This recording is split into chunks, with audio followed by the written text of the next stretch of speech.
수원시 기흥구 영덕동에 위치한 청명 센트레빌 아파트. 이 대단위 아파트 단지에는 233세대, 1000여 명의 주민이 생활하고 있습니다. 행정구역상 용인시 기흥구에 속해 있었던 이 아파트가 지난 9월 13일자로 수원시 영통구로 행정구역이 변경됐습니다. 올해 4월경에 MOU가 체결돼서 사실 이제 올해 9월 13일 날 대통령령이 공포가 됐기 때문에 주민등록이나 제방 공무부사항 같은 건 다 이제 어느 정도 정비가 됐고요. 수원시와 용인시의 관할구역 변경에 관한 규정이 시행되면서 이처럼 행정구역이 바뀌게 된 건데요. 무려 7년 만에 이룬 결실입니다. 청명 센트레빌 아파트를 둔 행정구역 변경에 대한 논의는 2012년으로 거슬러 올라갑니다. 수원시와 용인시의 경계 지역 모습입니다. 수원시 쪽으로 U자형을 그리며 위치해 있는 곳이 청명 센트레빌 아파트인데 행정구역상 용인시에 속해 있었습니다. 1995년 영통지구 택지개발 사업 당시 이 지역이 수원시 편입에 제외되면서 이처럼 기형적인 행정구역 지도가 만들어진 것입니다. 이 같은 기형적인 행정구역은 고스란히 주민의 불편으로 이어졌습니다.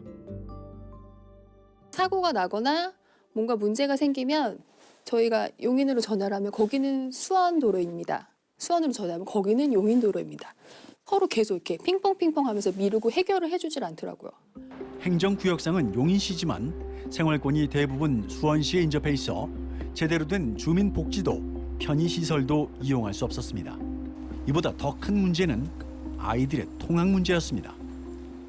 아이들 학교가 청명 아파트에서는 사실 용인 지역으로 가려면 한 8차선 대로를 건너서 사실 인근의 수원 지역에는 4분만 걸어서 가면은 들든 황골초등학교라고 있는데 거기를 못 가고 용인 지역으로 한 200m 걸어서 가는 그런 큰 불편한 문제점이 있었습니다. 아파트에서 불과 4분 거리에 위치해 있는 수원 황곡초등학교. 그러나 용인시에 위치해 있는 청명 센트레빌 아파트의 아이들은 황곡초등학교를 다닐 수 없었습니다. 엄연히 행정구역이 다르기 때문입니다. 그 대신에 왕복 8차선 도로를 건너 1.2km나 떨어진 용인 흥덕초등학교에 다녀야 했습니다. 어쩔 수 없이 먼 곳으로 보내야 되고 제가 운전을 해서 아이를 데려다주고 데리고 오고 했어요. 등굣길이 차가 막 바로 5cm 옆으로 지나가는데 인도가 없어요. 막 그냥 어떻게 가야 되는 거예요. 그럼 주민들의 이 같은 불편 사항이 알려지며 수원시와 용인시는 2015년부터 본격적인 조정에 들어갔습니다. 그 가운데 경기도가 청명 센트레빌 아파트 부지와 수원 태광CC 부지 등과 교환하란 중재안이 제시되기도 했지만 합의에 이루어지지 못했습니다. 용인 같은 데는 청명 센트레빌 아파트라는데 한 군데 이렇게 딱 정해져 있기 때문에 용인에서는 쉬웠지만 우리 수원에서는 그런 내놓을 수 있는 부분을 찾기가 사실 쉽지는 않았습니다. 굉장히 많은 토의 과정을 거쳤다고 할 수 있습니다. 그 사이 국민청원까지 진행되는 등 우여곡절을 겪었고 2018년을 마무리할 즈음 용인시의 수정 협의안을 수원시가 최종 수렴하며 극적으로 협의가 이루어졌습니다.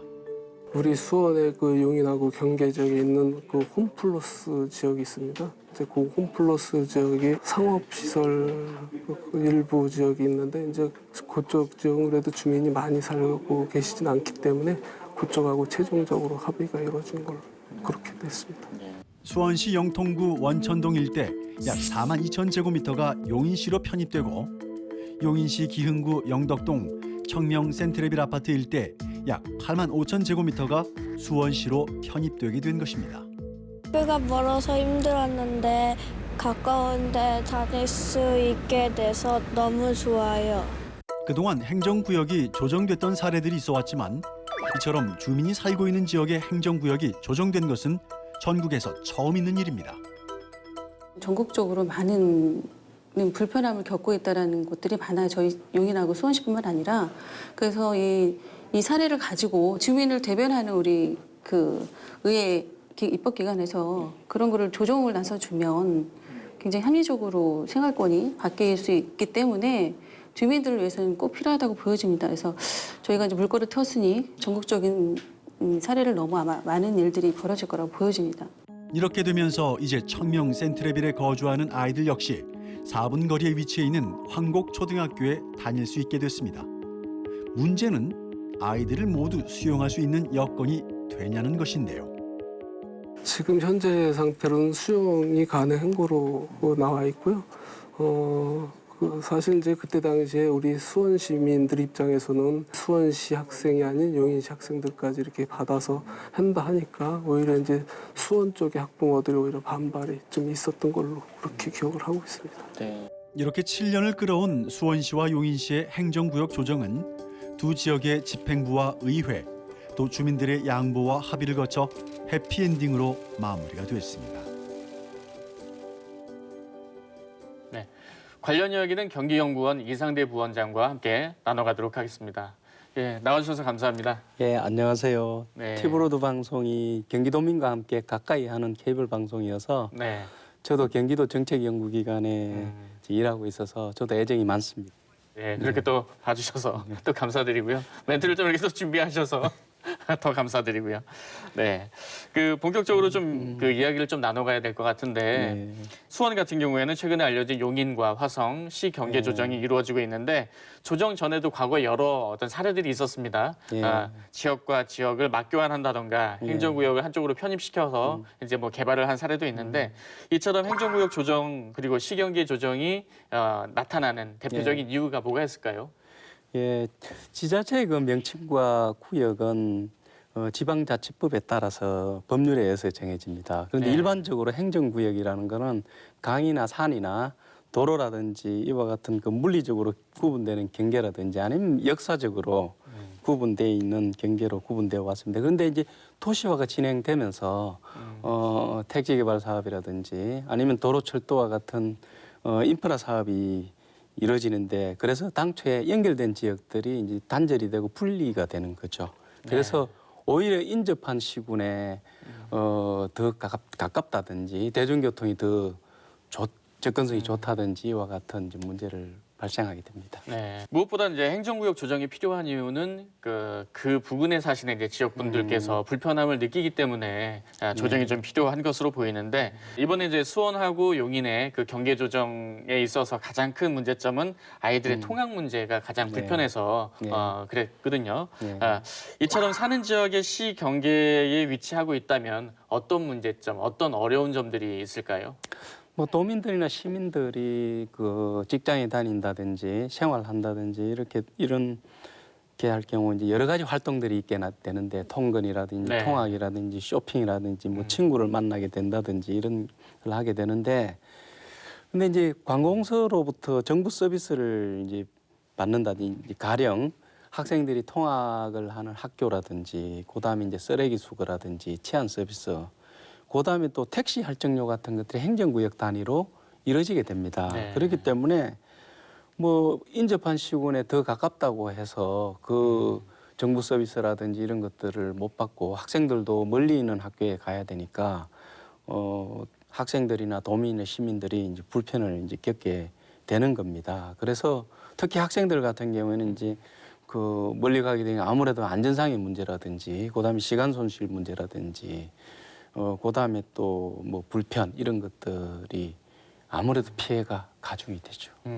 그래서 이제 그와 같은 불편함들을 이제 해소하기 위해서 시 경계 조정이 이루어지고 있는데 합의점을 이루기가 참 쉽지는 않은 것 같아요. 네. 이번에 이제 수원하고 용인 경계 조정이 이루어지긴 했지만 이루어지기까지 7년이라는 시간이 지났거든요. 네. 예, 합의가 어려운 가장 큰 이유가 뭐가 있을까요?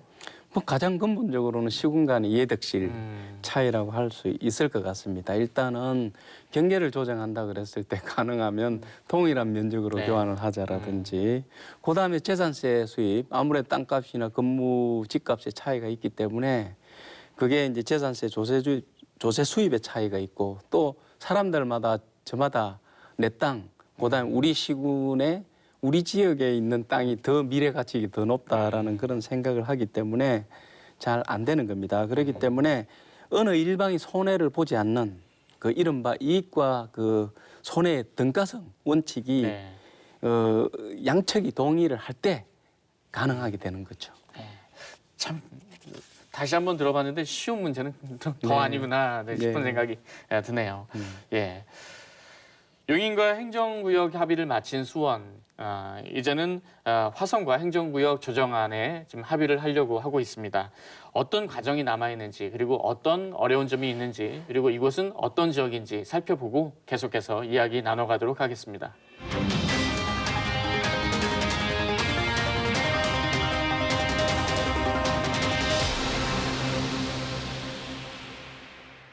수원시 영통구 망포동입니다.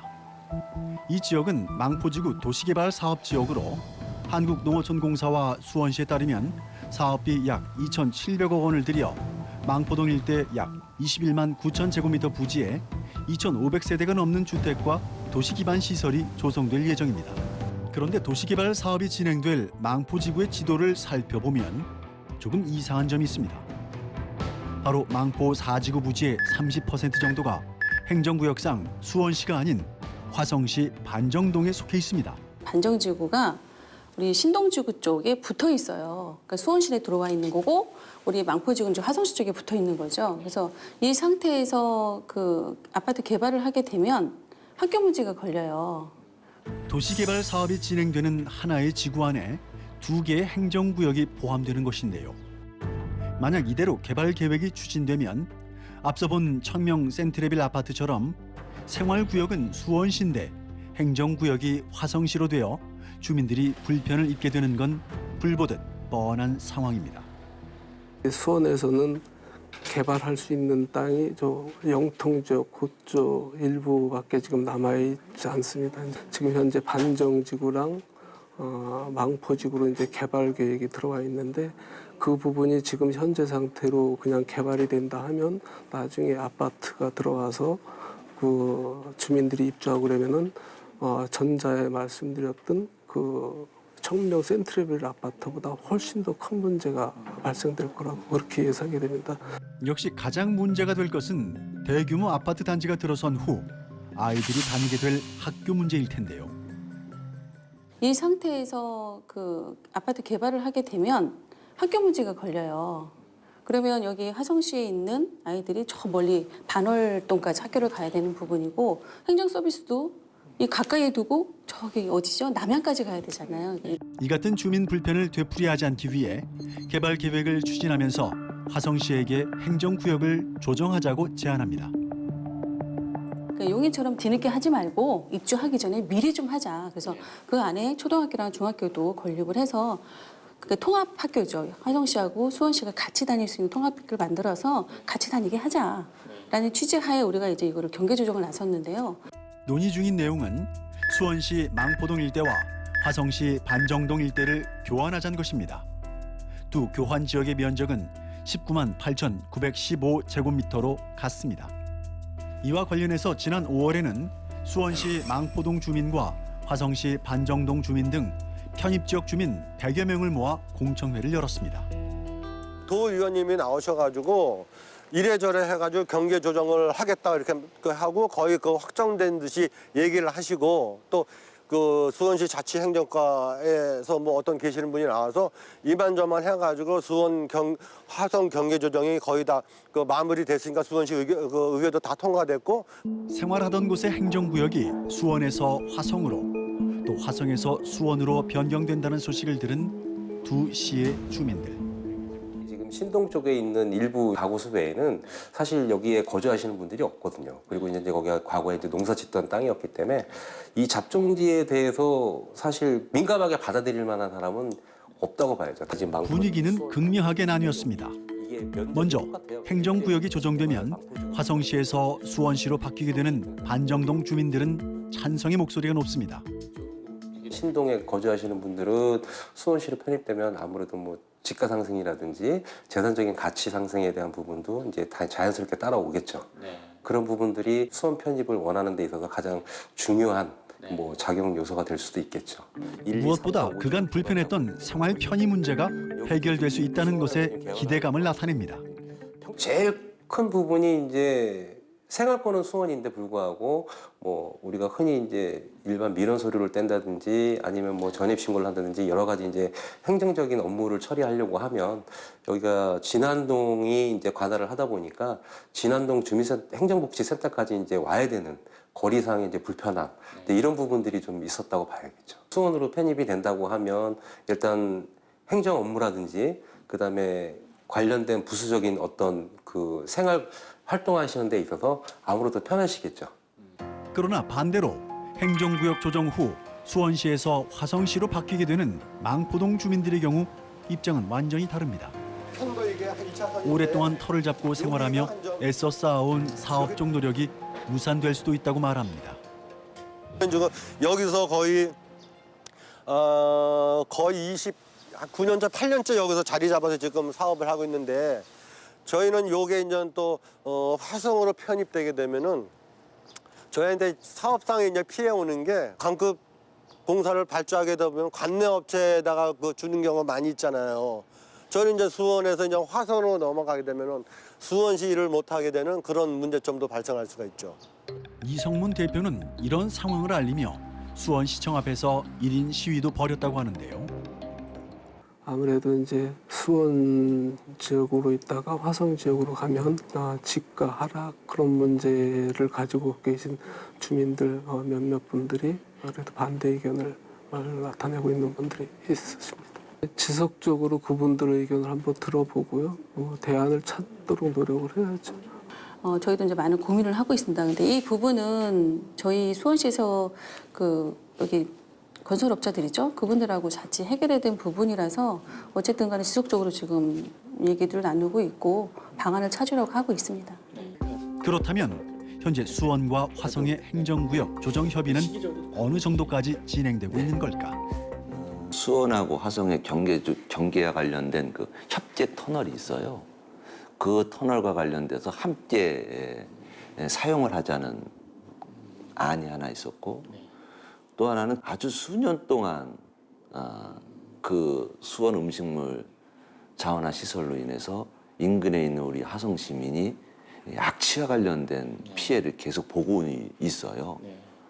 그다음에 대중교통 체제를 좀 갖춰달라라는 거였고 또 하나는 43번 국도가 있는데 수원만을 위한 도로인 것 같아서 화성을 지나가면서 그래서 이런 등등의 문제를 좀 풀어가자. 화성시가 선행 조건으로 요구한 건 4가지입니다. 수인선 협계 터널 구간을 보행자와 자전거 도로로 활용하자는 것.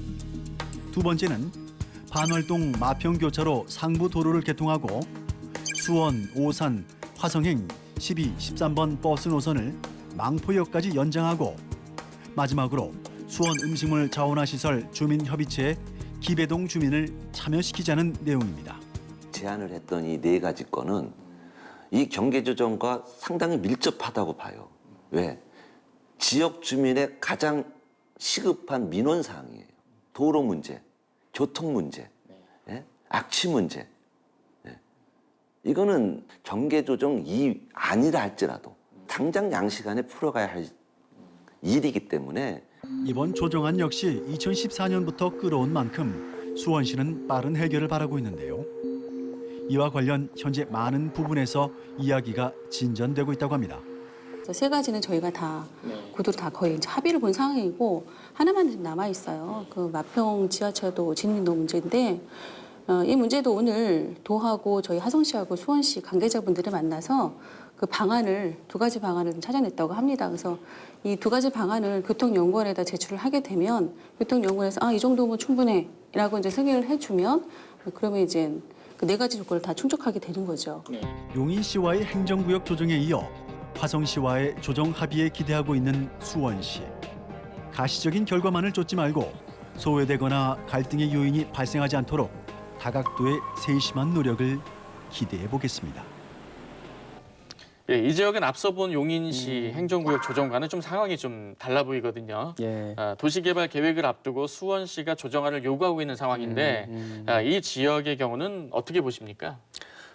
사실 행정구역 그 어떤 단절이라든지 분리로 인해서 나중에 이제 도시개발 사업, 택지개발 사업이 이루어지고 난 다음에 행정구역 경계 조정에 대한 그런 요구가 나올 가능성이 많을 때 개발 사업 개발 계획에서 사실은 그 문제를 이렇게 그 문제 발생을 이렇게 그 원천적으로 이렇게 제거해 버리는 그런 방법이 좀 가장 좋을 것 같고요. 네. 그와 같은 사례는 뭐 미래 신도시 개발하면서 송파라든지 성남이라든지 그다음에 그 하남시가 한 방식이 좀 있습니다. 그래서 네. 원칙적으로 볼 때 그와 같은 방법이 가장 주민들한테 불편을 최소화하고 그다음에 비용을 가장 줄이는 그런 방법이라고 생각이 됩니다.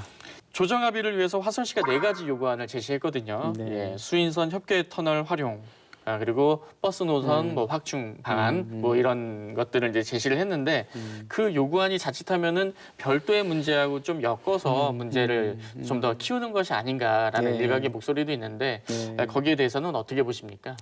예, 앞서 그 언급한 바와 있는 그 이익과 손해의 등가성 그 원칙이 이제 서야 되는데 그런데 그 이익과 손해의 등가성 원칙은 아까 말씀드린 것처럼 뭐 땅이 동일한 면적으로 교환을 한다든지 아니면 땅의 가치를 반영해서 한다든지 그런 것도 있을 수 있지만 그 외에 그 여기서 그 화성시가 요구하는 뭐 도로 개통이라든지 뭐 망포역 버스 노선 연장이라든지 이와 같은 것들도 이익과 손해의 그 등가성을 이렇게 그 실현하는 그런 그 방안 중에 하나이기 때문에 결국은 뭐 이거는 뭐 협상이라고 생각이 들고요. 네. 그다음에 양측이 받아들일 수 있는 그런 등가성 원칙이 된다 그러면 그것이 이제 그 실현될 수 있다고 생각이 됩니다. 이처럼 행정구역 조정 문제가 발생되고 이제 양측에서 조정이 필요하다라고 인정을 하고 이제 합의를 하려고 하는 마음이 모아졌어요. 네. 그러면 어떤 과정들을 거쳐서 어떤 행정적인 절차를 밟아서 합의가 이루어지는 건가요? 네, 행정구역 조정은 그 지방자치법에 따라서 규정이 되어 있는데 두 가지가 가능합니다. 첫 번째는 지방자치법 제4조 2항에 따라서 그 지방의회의 의견을 들어서 양측의 지방의회의 의견을 들어서 가능하고요. 또 다른 방법은 그 주민투표법에 따라서 주민투표를 통해서도 가능합니다. 네. 그런데 만약에 양측 간의 그 아까 그 이해의 합의, 네. 이익과 손해의 등가성이라는 그 원칙에 도달하지 못해서 답보 상태에 이를 경우에는 이제 상급 기관이 이제 개입을 할 수가 있습니다. 네. 경기도 같은 경우는 이제 경기도가 개입을 하고 중재도 할 수 있고 하게 되고요. 그리고 양측이 이제 합의를 이루게 되면 이제 행정안전부의 이제 검토와 그 승인이 따르게 돼서 해결이 되는 겁니다. 수원과 화성 행정구역 조정 문제는 현재 수원하고 화성의 시의회에서 지금 협의가 진행 중에 있습니다. 주민의 불편을 최소화하고 행정구역 조정안의 합의가 이루어지기 위해서 지금 노력을 하고 있는데 그와 관련해서 앞으로 어떤 부분에 대해서 더 좀 노력을 해야 될 필요성이 있을까요? 뭐 시장에서 물건을 거래하는 것과 같이 행정구역의 경계 조정도 이제 교환 과정, 합의 과정이 이루어지게 되는데 문제는 이 경계 조정이 지연될 경우 거기 사는 그 해당 지역 주민들의 생활이라든지 그다음 시군의 그 행정 비용이 늘어나게 됩니다. 그래서 어떻게 하면 시간을 단축하고 갈등을 빨리 조정할 것인가라는 게 중요하고 그렇다 그러면 제3자 다시 말씀드려서 뭐 상급 기관인 뭐 경기도나 정부도 될 수 있을 것 같고요. 그 외에 그 전문가나 뭐 감정평가사 이런 그 전문가 집단이 해서 좀 그 이해와 손해 부분들을 좀 객관적으로 평가를 해서 거기 그 컨설팅을 해줘서 좀 더 이렇게 양측이 좀 쉽게 합의에 도달할 수 있게 촉매 작용을 하는 것도 굉장히 중요하다고 생각이 됩니다. 바쁘신데 이렇게 시간 내주셔서 감사합니다. 네. 오늘 말씀 잘 들었습니다. 네, 감사합니다. 감사합니다. 네.